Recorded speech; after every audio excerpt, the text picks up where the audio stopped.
là où ça sent l'amour. Alors, je vous amène à Saint-Antoine-de-Tilly, au chalet familial où j'ai passé tous mes étés d'enfance. Et ici, ça sent l'amour parce que j'ai d'extraordinaires souvenirs de jeunesse et je reviens ici à chaque année avec un grand bonheur. Alors, c'est dans cet endroit chargé d'émotions que j'ai choisi de vous parler de l'attitude positive. Pour que vous compreniez bien mon propos, je vais vous raconter une histoire. En fait, c'est l'histoire d'une photo. Alors, ce que vous voyez sur cette photo, c'est mon frère Guillaume et moi. Et on est sur le bord du lac Simon, dans Port-Neuf. Comme tous les frères et sœurs de ce monde, on est en train de s'agacer. Guillaume, il essaye de me pousser dans la flaque d'eau qu'il y a à mes pieds. Mais ce que vous ne savez pas, et ce que vous devez savoir, en fait, c'est que 2 semaines après cette magnifique journée, Guillaume, mon frère, est décédé. Il est décédé dans un accident, donc assez subitement, à 17 ans. Et ça a fait un choc terrible dans la famille.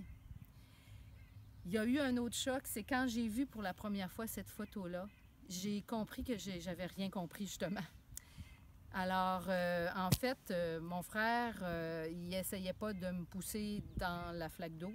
Aujourd'hui, il me retient pour pas que je tombe dedans. Il me prend dans ses bras, il est en arrière de moi, il me protège, il est toujours là quand j'en ai besoin. Donc, la photo, c'est la même. Ce que je veux que vous compreniez, c'est que dépendamment des événements qui nous arrivent, des épreuves, des situations difficiles, on a toujours le choix de voir cet événement-là d'une façon ou d'une autre. On a toujours le choix d'être positif, de voir le bon côté, de voir que, comme sur cette image, mon frère m'aide, ou de voir au contraire qu'il m'agace et me pousse dans l'eau. Chaque événement, il y a une façon de faire pour qu'on puisse prendre ça du bon côté. Vous allez me dire, « Ah, c'est facile pour toi, tu as probablement toujours été comme ça, ou pas vraiment, non, justement. Quand j'étais jeune, j'étais extrêmement gênée. Je l'ai été jusqu'à temps que je fasse ce que j'appelle un atelier de peinture. Cet atelier-là m'a aidé à m'extérioriser, à prendre confiance en moi, à devenir beaucoup plus confiante, justement. Alors, j'ai 2 choses à vous suggérer, en fait. La première, c'est justement de vous trouver une activité, un loisir. Ça peut être même quelque chose qui vous satisfait dans votre travail, mais de trouver quelque chose dont vous allez être fier. Alors que vous allez réussir à faire régulièrement.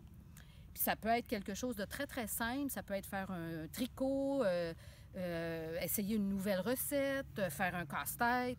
Ça peut être des choses plus compliquées aussi, mais commencez par quelque chose de simple et soyez fiers de ce que vous réalisez.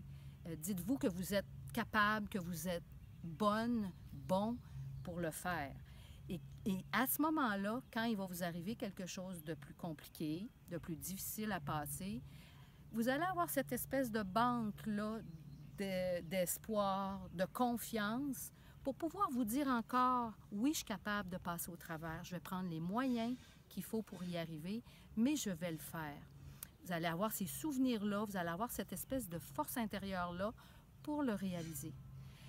Deuxième conseil que je vous donne, c'est de vous trouver un porte-bonheur. Cette photo-là, finalement, c'est un objet qui a une extrême symbolique pour moi. C'est quelque chose qui me fait du bien, moi, quand je la vois.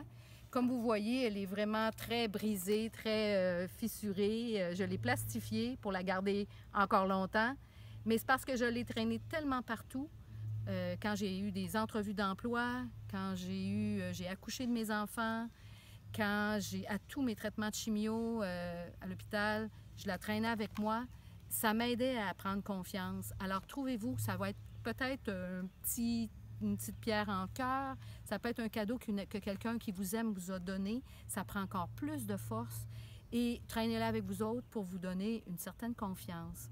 Alors, je vous souhaite justement de trouver une façon de développer votre attitude positive et merci.